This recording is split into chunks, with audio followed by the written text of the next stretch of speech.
หลักธรรมนะที่องค์สมมาสัมพุทธเจ้าตรัสไว้ว่าด้วยการเกิดขึ้นของโลกโลกก็คือยังโลกก็คือโลกะโลกาแปลว่า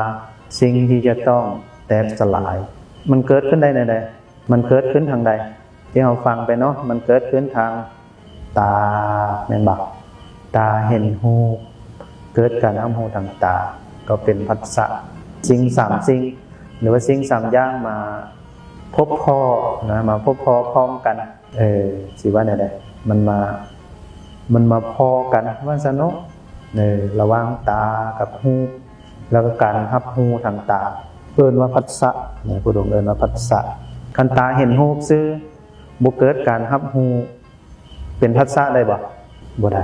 เนาะเช่นว่าบางเรื่องเรากำลังฟังผู้ใดผู้นึงเว้าอยู่เนี่ยมีมันอย่างแรงกายนะแบบแต่ว่าเฮาไปรับรู้ทางหูมันบ่ตอนนั้นทางตานี่เป็นผัสสะบ่ยัง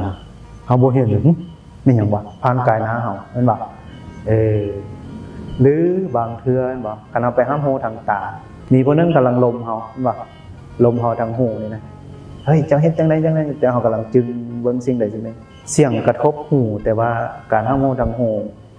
บ่เกิดขึ้นก็คือวิญญาณทางหูบ่มีเนาะตอนนั้นเอิ้นว่าผัสสะทางหูบ่เป็นผัสสะทางตาว่าเฮากำลังจึงเบิ่งสิ่งใดสิ่งหนึ่งนั่นบ่กำลังเบิ่งหรือกำลังเพ่งกำลังจึงเบิ่งตอนนั้นเอาใส่หยังเอาใส่ผัสสะทางตาเพราะฉะนั้นคือ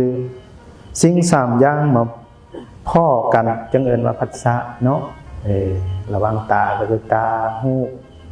วิญญาณทางตากันหูเด้หูกับเสียงเกิดการรับรู้ทางหูเอิ้นว่าวิญญาณทางหูคันดังก็กับกินเนาะแล้วก็เกิดการรับรู้ทางดังคันลิ้นเด้กับรสชาติแล้วก็เกิดการรับรู้ทางลิ้นเป็นผัสสะทางลิ้นทางกายเด้กายก็กระทบกับหยังโผฏฐัพพะไม่หยังเป็นโผฏฐัพพะนี่แหละที่เรากำลังกระทบอยู่นี่เย็นนะความเย็นความร้อนบ่บางคนร้อนก็บีบวาบๆอยู่มันบ่ร้อนเว้ยหาพัดลมมาเปิดให้แม่เห็นมั้ยแล้วก็อ่อนนะความอ่อนความแข็งถ้านั่งตั้งนี่ทำอินนี่อ่อนบ่นุ่มๆพอนั่งได้นั่งไปโดนเด้บ่ไหวเว้ยแข็งละนั่นว่านี่แหละมันจึงแปลว่าเย็นร้อนอ่อนแข็งนะสรุปรวมก็ในเอิ้นว่าโผฏฐัพพะว่าสิ่งที่ต้องกระทบทางกายเป็นหยังก็ได้เนาะอันนี้ตัวอย่างใช่ดอกว่าเย็นร้อนอ่อนแข็ง ที่กระทบทางกายก็เกิดการรับรู้ทางกายเอิ้นว่ากายวิญญาณการพบพ้อพร้อมของสิ่งสามอย่างคือกายกับโผฏฐัพพะกับวิญญาณทางกายนี่จึงเป็นผัสสะทางใจเด้ใจคือมโนเนาะมโนใจกระทบกับหยังใจกระทบกับหยัง กระทบกับธรรมลมไม่หยังคือธรรมลมไม่หยังเป็นธรรมลมเอาตามันก็เอาหูไปเป็นอารมณ์ของมันแหละเนาะหูมันก็เอาเสียงไปเป็นอารมณ์ของมันแหละเนาะดังมันก็เอากินไปเป็นอารมณ์ของมันแหละลิ้นมันก็เอารสชาติไปเป็นอารมณ์ของมันแหละทางกายก็เอาเย็นร้อนอ่อนแข็งไปเป็นอารมณ์ของมันแหละมันในใจเด้มันเอาหยังเป็นอารมณ์ของมันเอาอารมณ์ทางบทนี่แหละเนาะเอาอารมณ์ทางตาหูดังลิ้นกายที่น่ะหูนะหูธรรมแล้วก็เอาอารมณ์ที่เป็นนามธรรมคือหยังเวทนาเอาเวทนาเป็นอารมณ์ก็ได้คือเอาความรู้สึกเนาะเอาหยังเต็มเอาสัญญาเอาความจำมาเป็นอารมณ์ก็ได้ใจอะไรแม่นบ่เป็นธรรมารมณ์เลยสัญญาเป็นธรรมารมณ์แล้วก็เอาหยังเต็มสังขารเอาสังขารเป็นอารมณ์ใดใจในเสวยอารมณ์เนาะเสวยอารมณ์คือรูปธรรมนามธรรมแต่ว่าอารมณ์ของใจก็คือเป็นรูปธรรมนามธรรมเพิ่นจึงใส่ว่าธรรมธรรมะนะแต่ความแปลเอาแปลออกมาว่าธรรมารมณ์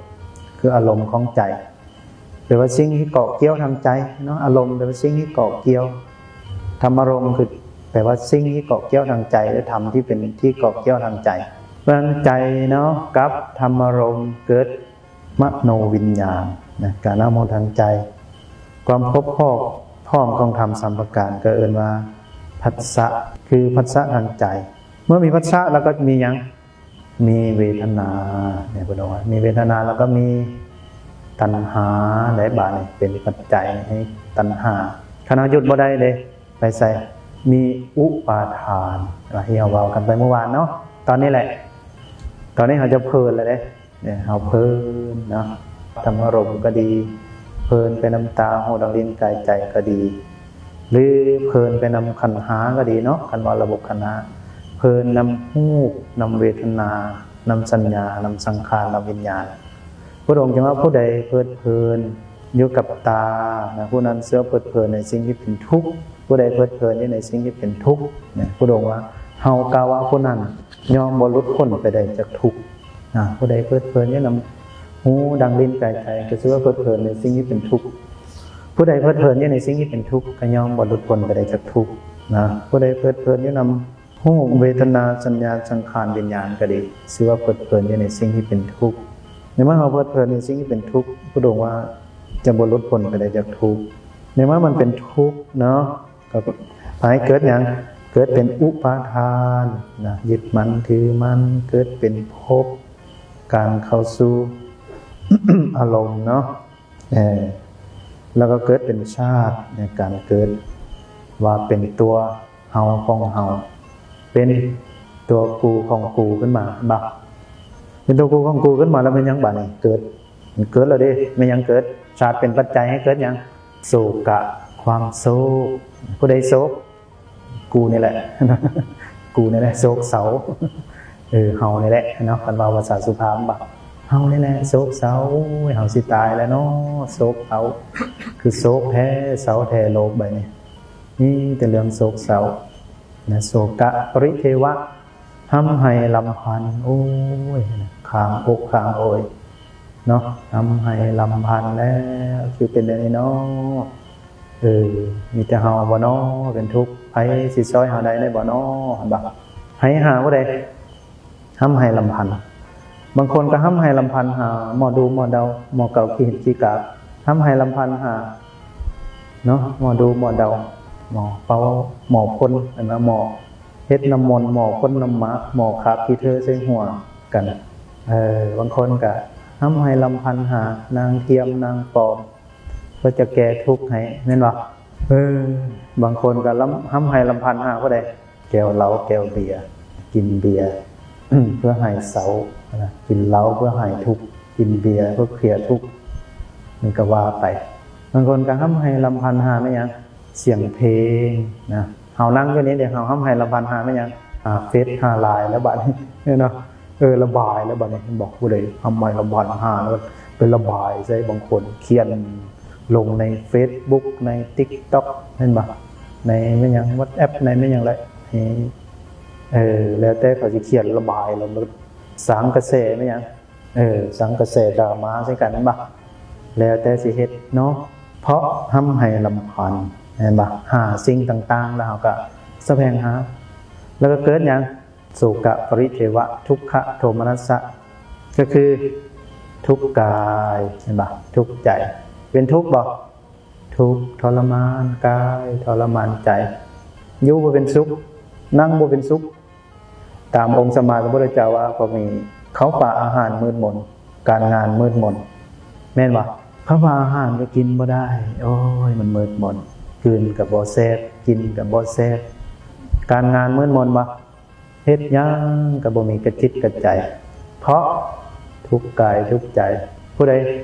ทุกข์ผู้ยึดมั่นว่าตัวเฮาของเฮามันบ่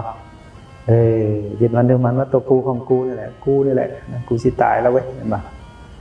คือเป็นในวะเห็นบ่ไม่หยังก็โฮมใช่เฮานี่แหละเห็นบ่ไม่หยังก็มาโฮมมาเต้ามาโฮมใช่เฮาไม่หยังก็มาโฮมใช่กูนี่แหละกูนี่แหละผิดเปิดอยู่ในโลกไปนี่ตายแล้วครับแม่นบ่เพราะมันมีชาติขึ้นมาเห็นบ่มันยังเกิดโศกะปริเทวะทุกขะโทมนัสสะสุดท้ายก็คือหยังอุปญาสะแปลว่าความคับแค้นใจอุปญาสะก็คือคับแค้นใจหรือแค้นเนาะมันแค้นวะอุบใจแค้นใจวะเฮ็ดหยังก็บ่ได้นะมันแน่นนะแน่นหัวอกหัวใจนี่พระองค์ว่านี่แหละเนาะความเกิดขึ้นแห่งกองทุกข์นี่เกิดขึ้นครบถ้วนพระองค์จึงว่านี่คือความเกิดขึ้นของโลก โลกมันเกิดขึ้นแก่เฮาเพราะทางตากับหูกับการรับรู้ทางตาบ่เพราะหูกับเสียงการรับรู้ทางหูเนาะเพราะดังกับกลิ่นการรับรู้ทางดังเพราะลิ้นกับรสชาติการรับรู้ทางลิ้นเพราะกายกับโผฏฐัพพะและก็การรับรู้ทางกายเพราะใจกับธรรมารมณ์และการรับรู้ทางใจตอนนี้เอิ้นว่าการกระทบกันเนาะเนี่ยเอิ้นว่าการกระทบหรือว่าผัสสะแล้วจึงมีเนาะเวทนามีตัณหามีอุปาทานมีภพมีชาติบ่ฮู้ตามนี้เป็นจริงเนาะบัดนี้คันเฮาฮู้ตามนี้เป็นจริงเลยพระองค์ก็ว่าเมื่อตาบัดนี้ตาเห็นรูปหูฟังเสียงเนาะดังดมกลิ่นลิ้นชิมรสกายสัมผัสใจฮู้แจ้งกับอารมณ์เกิดการรับรู้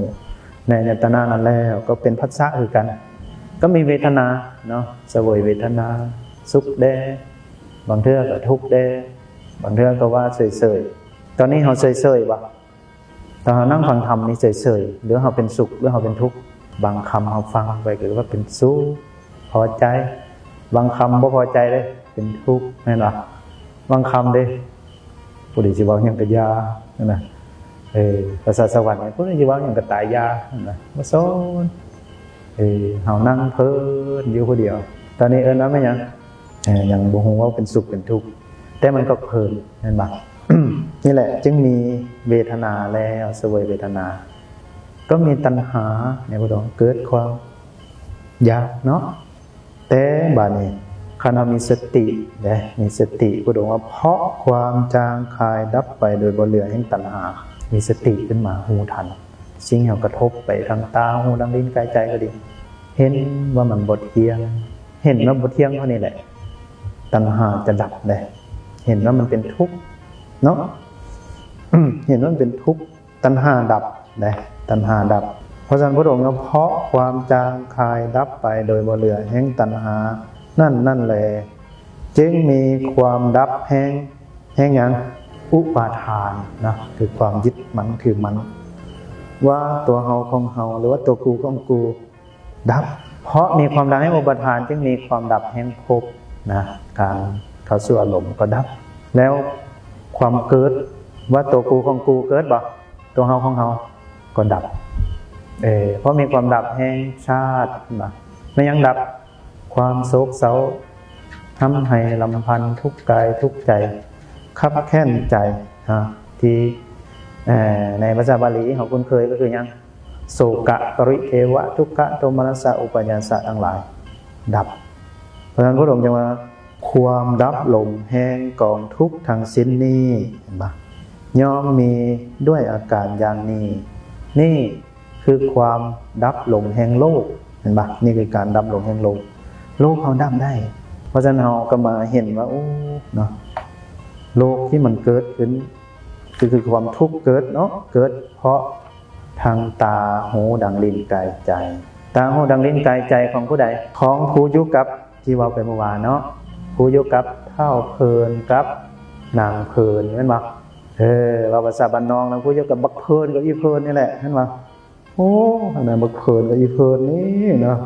พาเฮาเป็นทุกข์พาให้เฮา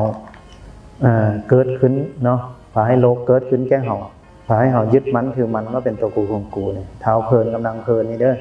บัดนี้เฮาอยากดับมันเด้เฮาก็เป็นผู้มีสติเนาะเห็นว่าอาการที่มันเกิดขึ้นก็เป็นของที่บ่เที่ยงเนาะตามที่เฮาฟังไปเมื่อวานว่าไม่ยังบ่เที่ยงตาหูดังลิ้นกายใจ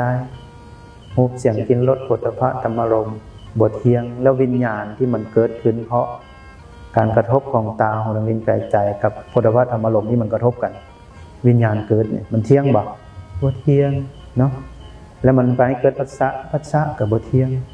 ไปเกิดเวทนาก็บ่เที่ยงแล้วเฮาสิเป็นหมู่กับเท้าเพลินบ่บัดนี้เท้าเพลินกับนางเพลินนี่เฮาก็บ่เอาแม่นบ่